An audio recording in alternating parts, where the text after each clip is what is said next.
Graça e paz, povo de Deus, como vocês estão?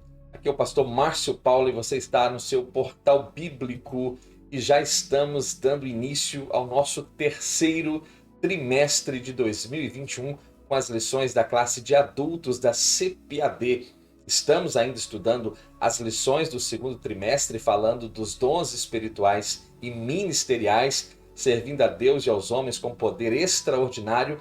Estou aqui para apresentar este terceiro trimestre com todas as lições que iremos abordar, 13 lições dentro de uma temática maravilhosa, o plano de Deus para Israel em meio à infidelidade da nação, as correções e os ensinamentos divinos no período dos reis de Israel. Lições comentadas pelo pastor Clayton Pomerening, e eu estou certo de que nós seremos ricamente abençoados com este material maravilhoso proposto para este terceiro trimestre de 2021. Escola Bíblica Dominical é um aprendizado que acompanha toda a família. Evangeliza enquanto ensina, ensina enquanto evangeliza. Escola Bíblica Dominical é o melhor culto que nós temos em nossas igrejas. Um reforço espiritual, sem sombra de dúvida, a todos os corações. E eu gostaria de fazer uma oração e após esta oração iremos apresentar então este conteúdo proposto para o terceiro trimestre de 2021 e vamos fazer as leituras que irão fundamentar esta que já é a nossa primeira reflexão dentro do tema. Vamos orar então? Senhor, a Ti clamamos e suplicamos pela pessoa bendita do Teu Espírito. Visite-nos agora, ó Deus, e traga iluminação à nossa mente e aos nossos corações e que possamos ser ricamente abençoados por tão ricas lições. É o que nós te pedimos e o fazemos no nome santo de Jesus. Amém. Eu quero falar com você que está comigo aqui neste terceiro trimestre. Seja bem-vindo neste portal bíblico. Tenha liberdade para compartilhar o nosso conteúdo nas suas mídias sociais, nas suas mídias eclesiásticas, abençoando quem você ama através de uma boa reflexão da palavra de Deus. Então nos ajude a crescer nesta plataforma e vamos disseminar então esta semente boa, esta semente do bem a todos os países de fala portuguesa. Vamos fazer as leituras então do nosso assunto proposto para hoje. O texto áureo está em 1º livro dos Reis, capítulo 8, versículo 11, que diz: "E os sacerdotes não podiam permanecer em pé para ministrar por causa da nuvem, porque a glória do Senhor enchera a casa do Senhor." E o tema desta lição, a ascensão de Salomão e a construção do templo. A verdade prática diz: o pedido de sabedoria feito por Salomão a Deus aponta para a maturidade espiritual que Deus deseja para seus filhos. E a nossa leitura bíblica está no 1º livro dos Reis de Israel, capítulo 4 e no capítulo 6. No capítulo 4, versículos 29 ao 34 e no capítulo 6, versículo de número 1 e os versículos 11 a 14. Você pode dar uma pausa no vídeo agora e você vai poder fazer toda esta leitura que vai fundamentar a nossa reflexão a partir deste momento. Eu estou feliz por poder iniciar aqui mais um trimestre com tão ricas reflexões da palavra de Deus. Eu quero chamar a sua atenção que esta lição ou este contexto proposto para o terceiro trimestre já começa cheio de polêmica, visto que o pastor Clayton Pomerening é o comentarista destas lições e nesses últimos dias algumas acusações têm sido feitas em relação a este pastor e eu quero pedir aos irmãos prudência e muita cautela, porque este assunto eu já fiz questão de avaliá-lo inteiro. Também tem outros pastores, como o pastor Elinaldo Renovato, pastor Osiel Gomes, pastores que também fazem parte da academia da CPAD, de cunho teológico, onde todo este assunto foi avaliado e não há nada que vai se opor ou fazer contraponto àquilo que temos na nossa declaração de fé como irmãos da Assembleia de Deus no Brasil. Então, muita cautela quando falarmos a respeito deste assunto.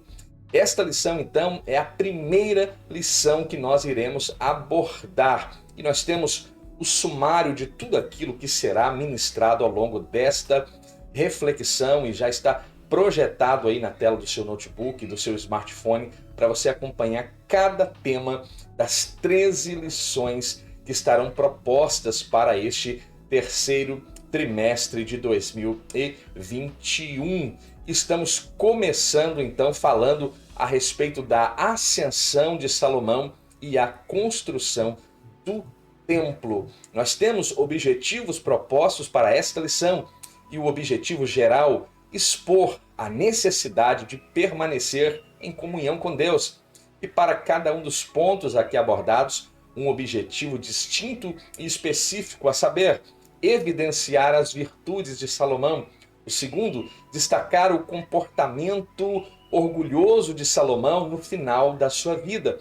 E o terceiro, apontar então os grandes feitos do rei Salomão. Você saberia me dizer a diferença entre inteligência e sabedoria?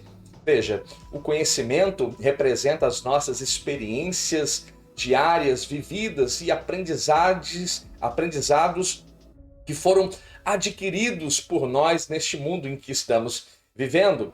Logo, a sabedoria, especialmente aquela sabedoria oriunda do próprio Deus, nos dá a condição de transformarmos estes conhecimentos em prática de vida, a fim de mantermos o equilíbrio, a coesão e a justiça.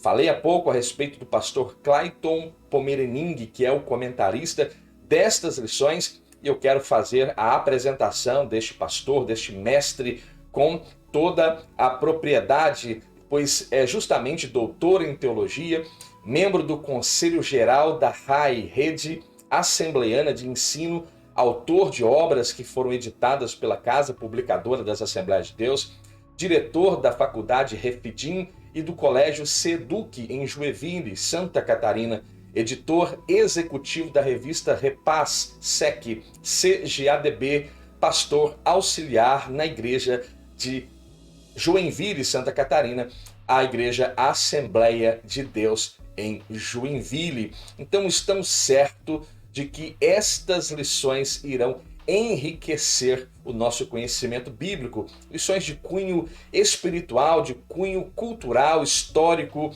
Eu amo essas lições e eu espero que você possa se deleitar junto comigo ao longo dessas reflexões. Veja, por amor ao grande rei Davi, Deus permite então que Salomão estabelecesse um reino sólido, próspero, justo, cheio de glória, de poder, de paz, um reino onde a paz pode ser a tônica do governo de Salomão. E foi durante o reinado de Salomão que é importante aqui nós já fazermos uma pontuação. Eu creio que muitos aqui já sabem, mas é sempre importante frisarmos que é justamente este que fora o terceiro e último rei do reino unificado de Israel, sendo o primeiro rei Saul e o segundo rei, o grande rei Davi. E agora este personagem tão magnífico, tão interessante chamado Salomão, que vai agora governar Israel e vai atingir o seu apogeu justamente naquele período histórico. Entretanto, mesmo diante de toda essa grandeza promovida por sua sabedoria, este destacado monarca se deixou levar por interesses políticos e desejos naturais, humanos, pecaminosos. E isso é algo que fica evidente na vida deste grande monarca chamado Salomão. Os 3 pontos que serão aqui abordados e estudados é justamente falar a respeito da sabedoria de Salomão, é o primeiro ponto. O segundo ponto, a consolidação do poder agora enquanto Salomão governa. E o terceiro ponto, a respeito da construção do templo.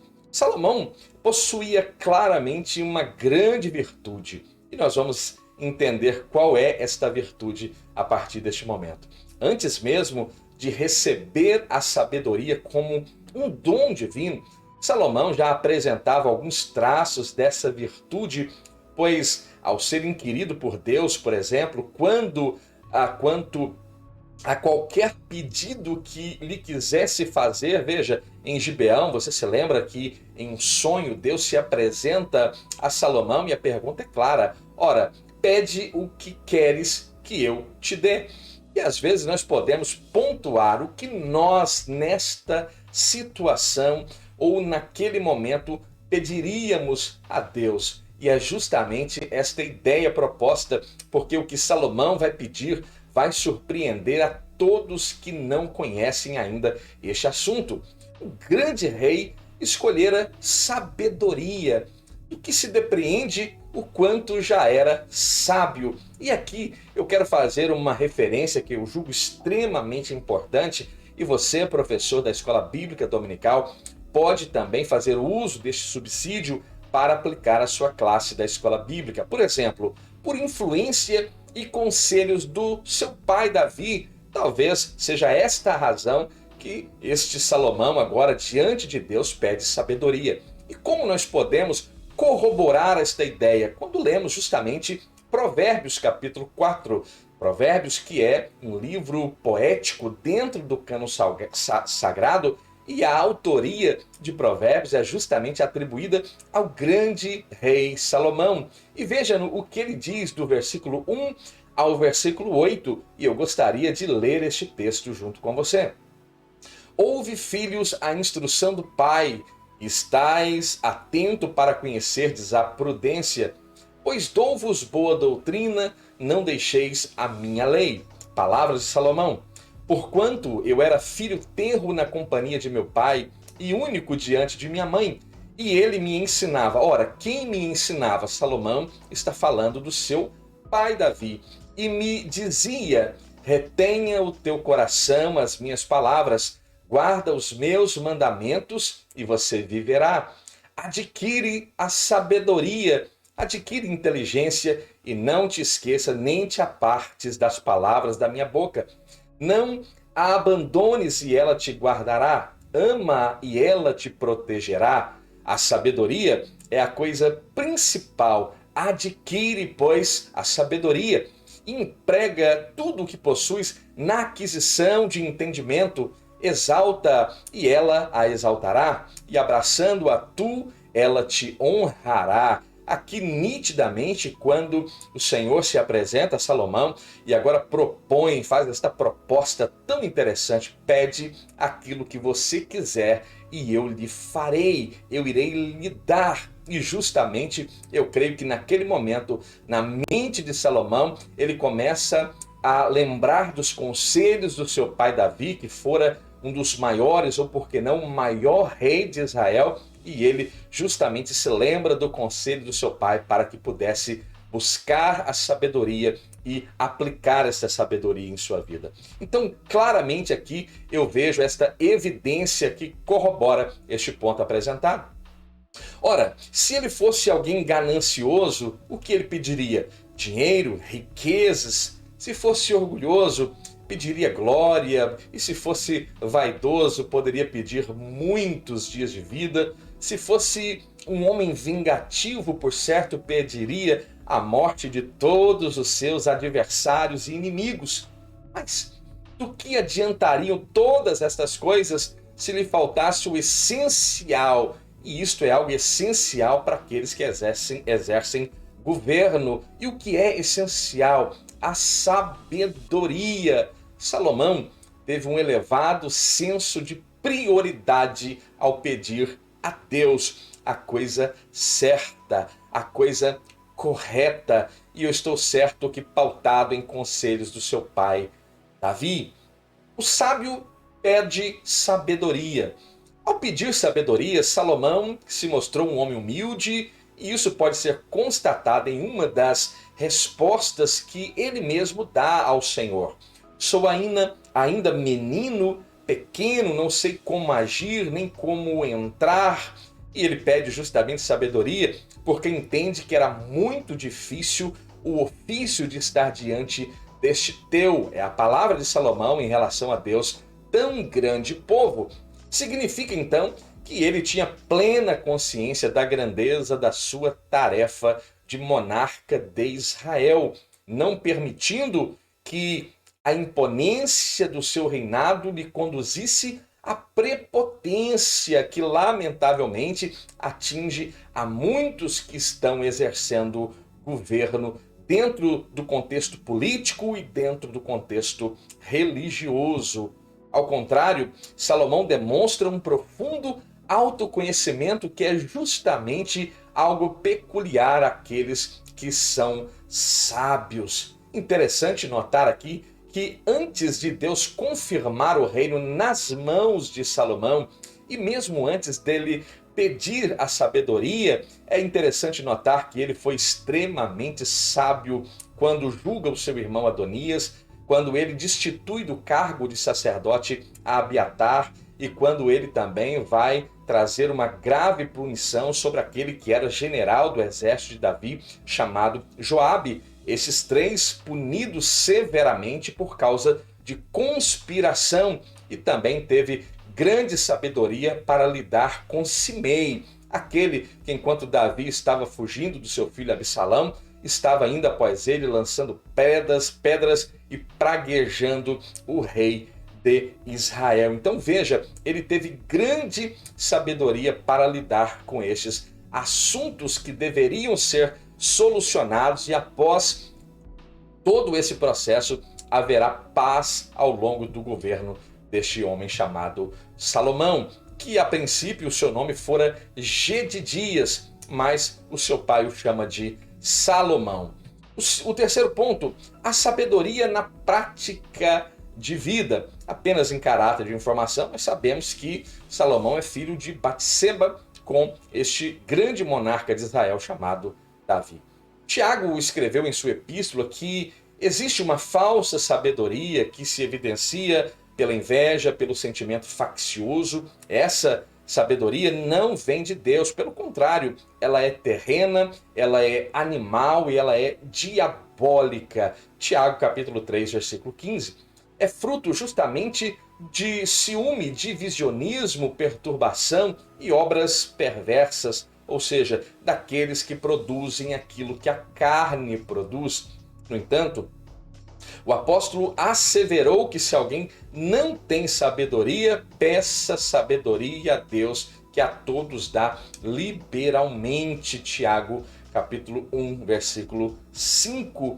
As características dessa virtude que vem do alto são a pureza, a pacificação, a prudência, a benevolência, a misericórdia, os bons frutos, a imparcialidade e a sinceridade. Tiago, capítulo 3, versículo 17. Em caráter de informação, Tiago aqui o meio-irmão de Jesus, autor da epístola que leva o seu nome. Estas características aqui eram notórias na vida de Salomão, logo oriundas de uma sabedoria que vinha do alto e não uma sabedoria terrena, carnal e diabólica. O segundo ponto, a consolidação do poder, a glória do reino de Salomão.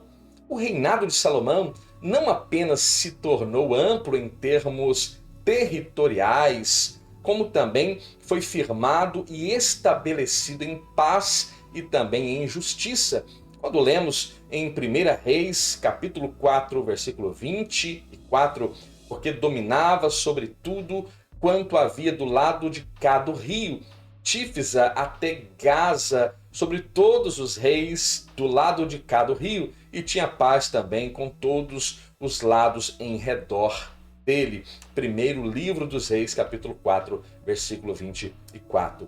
O povo de Judá e Israel, porque agora estamos falando de um reino unificado, tinha fartura e vivia em boas condições, que podia até festejar e se alegrar. Em 1 Reis, capítulo 4, versículo 20, a Bíblia diz que eram, pois, os de Judá e Israel muitos, como a areia que está junto ao mar, em multidão, comendo, bebendo, alegrando-se. Isto mostra o caráter pacífico, abundante e próspero do governo de Salomão.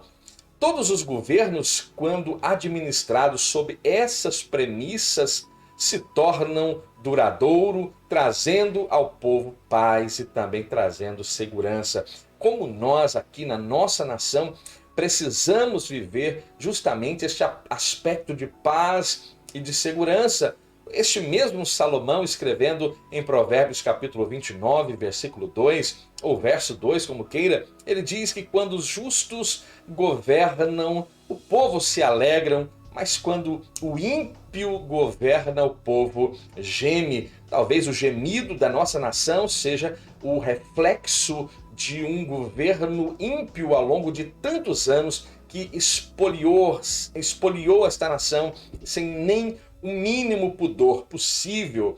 Então nós precisamos orar a Deus que mude toda a estrutura política do nosso Brasil, nas esferas, todas elas. Nós necessitamos e precisamos de sabedoria do alto para lidar e para transformar este tempo que nós estamos vivendo. A Bíblia diz: não sede conformados com este mundo, mas transforme este mundo, renovando o seu entendimento, e então você vai experimentar aquilo que é bom, agradável e a perfeita vontade de Deus. É nossa responsabilidade também orar e ser este fator preponderante na mudança da nossa nação.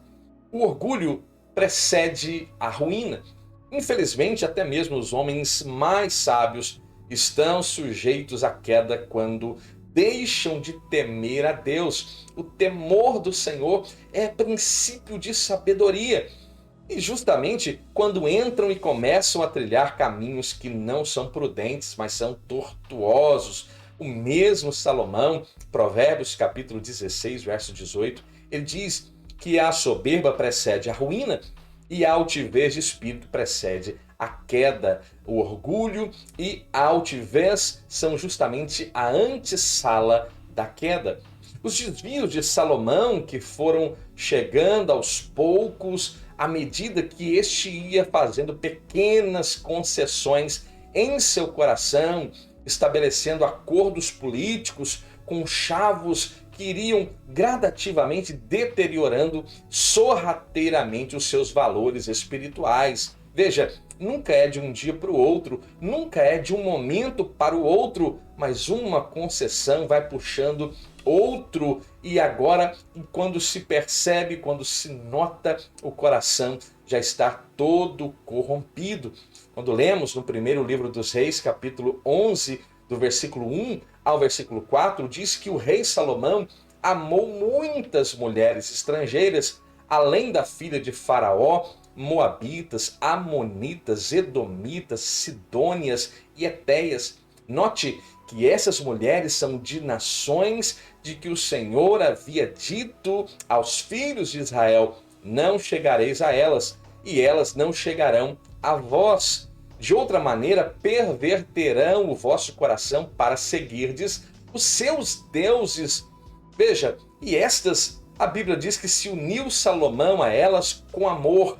E ele tinha, acredite você ou não, 700 mulheres princesas e 300 concubinas. E essas mulheres são aquelas que a Bíblia irá responsabilizá-las pela perversão do coração de Salomão. E as suas mulheres lhe perverteram o coração, porque sucedeu que no tempo da sua velhice, Salomão, agora com as suas mulheres pervertendo o seu coração para seguir a outros deuses, e o seu coração não era mais perfeito para com o Senhor seu Deus, como o coração de Davi, o seu pai.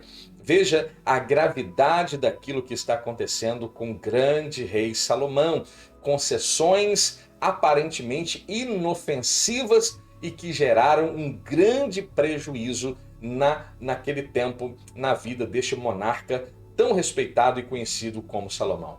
Salomão engana a si mesmo pela ganância e pela sede de poder que deixou agora todo este sentimento invadir o seu coração. Todavia, é extremamente importante destacar que isso não acontece no início do seu reinado.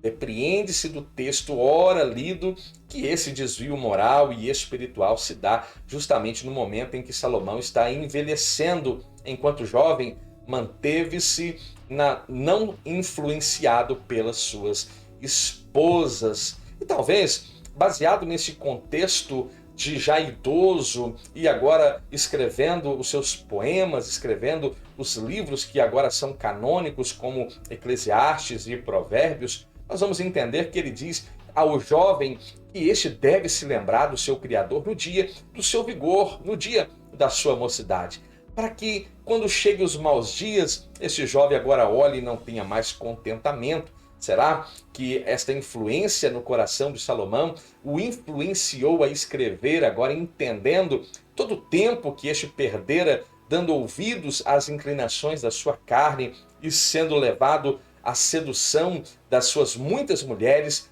à idolatria e trazendo o seu coração para longe do centro da vontade de Deus? Nós precisamos pensar, porque um homem tão sábio como Salomão começou a abrir concessões e logo o seu coração estava desviado, e nós não podemos achar que somos melhores que Salomão e estar preparados para estarmos de pé. Ora, aquele que cuida está de pé, cuide para que não caia. Essa degradação de valores começa conforme Salomão ia permitindo que pequenos desvios assumissem proporções gigantescas, e é exatamente assim que o nosso adversário, o diabo, continua trabalhando, e ele persiste deste mesmo modelo até os dias de hoje. O terceiro ponto, a construção do templo. Este templo tão almejado por Davi coloca em seu coração construir uma casa a Deus, mas ele vai receber agora do Senhor uma advertência de que ele não poderia construir este templo. Então veja, este era um nobre propósito que havia no coração de Davi e agora está no coração de Salomão. O propósito nesta construção do templo era muito glorioso e nobre: edificar uma casa ao nome do Senhor, meu Deus, né? 1 Reis, capítulo 5, versículo 5. Nisso se percebe que havia grande pureza no coração do sábio rei de Israel nos primeiros anos de governo, de monarquia. Na construção do templo, por exemplo, nós sabemos que foram empregados diversos materiais de altíssimo valor, tais como cedro do Líbano. Havia uma aliança entre Salomão e Irão, rei de Tiro, e esses cedros eram cortados, colocados em navios e deixados às margens das praias do território de Israel, e os servos de Salomão iam e tomavam esta madeira e levavam até Jerusalém. Era um trabalho grandioso, uma grande comitiva estava a serviço do monarca Salomão, e isto é algo maravilhoso, a inclinação do coração do homem para fazer um lugar de habitação de Deus. Todo o templo revestido de ouro finíssimo, né? O lugar santíssimo, por exemplo, teve as suas paredes, o teto, o piso, tudo revestido de ouro puro. E Salomão quis demonstrar seu imenso amor a Deus, edificando-lhe,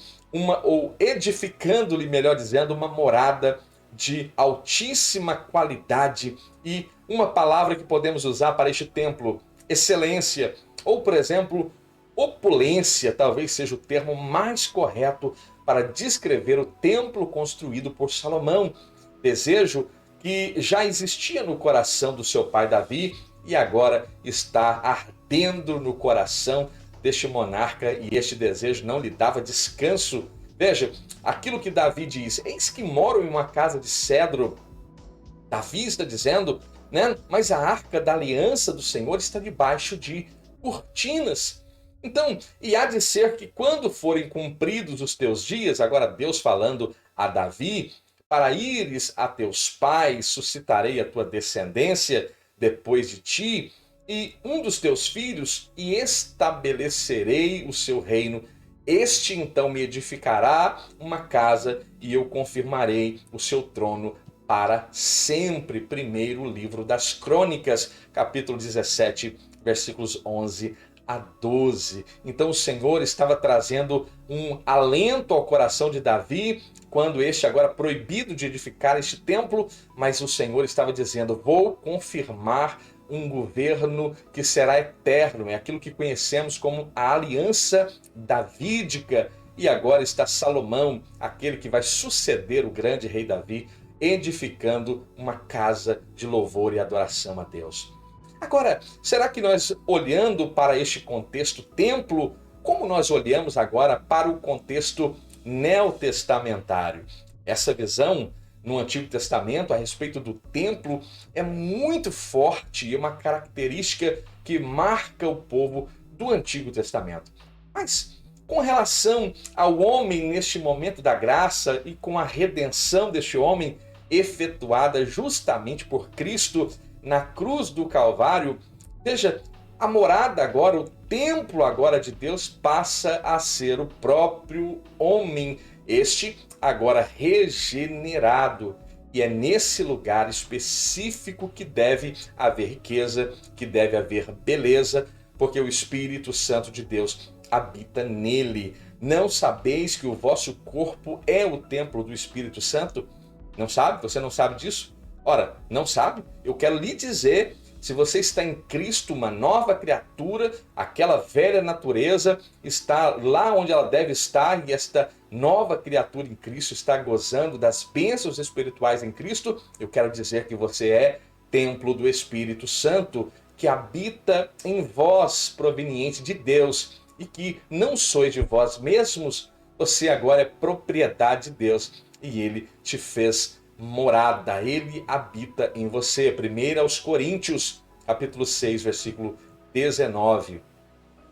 A glória do Senhor, então, que encheu aquela casa, é um momento que uma narrativa impressiona, os nossos olhos ficam arregalados, a nossa mente começa a vagar por pensamentos gloriosos quando lemos este texto inserido em primeiro livro dos Reis, também no segundo livro das Crônicas, porque é algo extremamente glorioso que está diante de nós em forma literária. Então a glória do Senhor se manifestou naquele templo.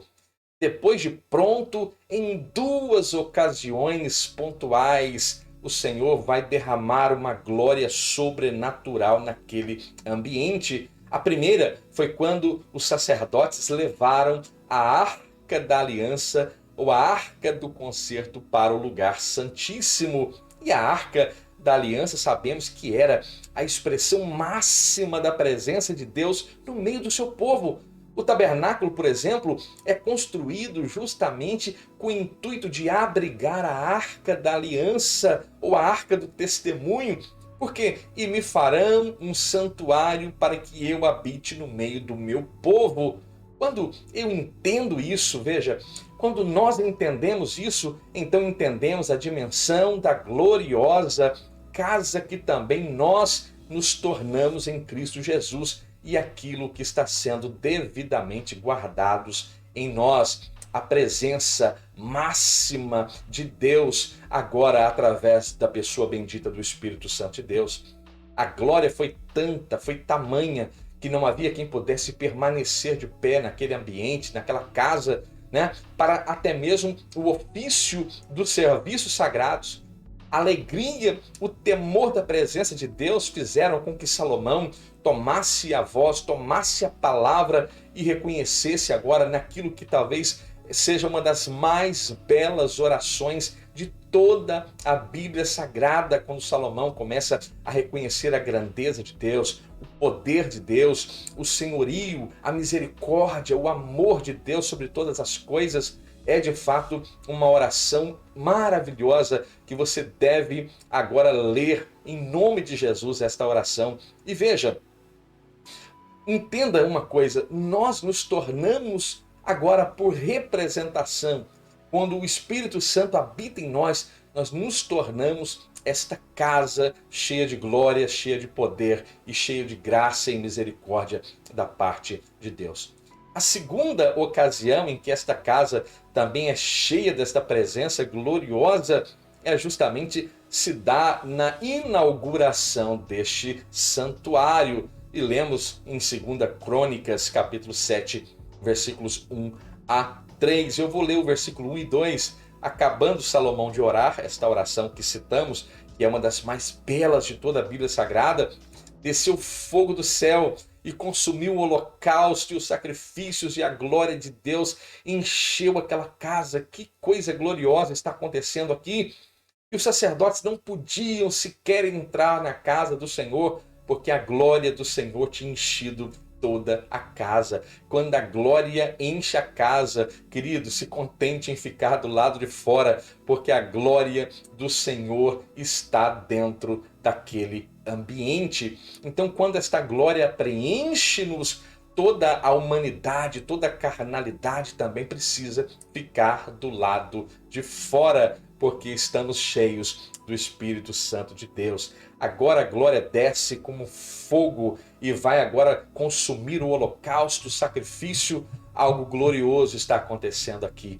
E esta lição também é gloriosa e nos instiga a buscar esta aplicação deste poder e esta glória em nossa vida, na minha vida, na sua vida, enquanto templos do Espírito Santo de Deus.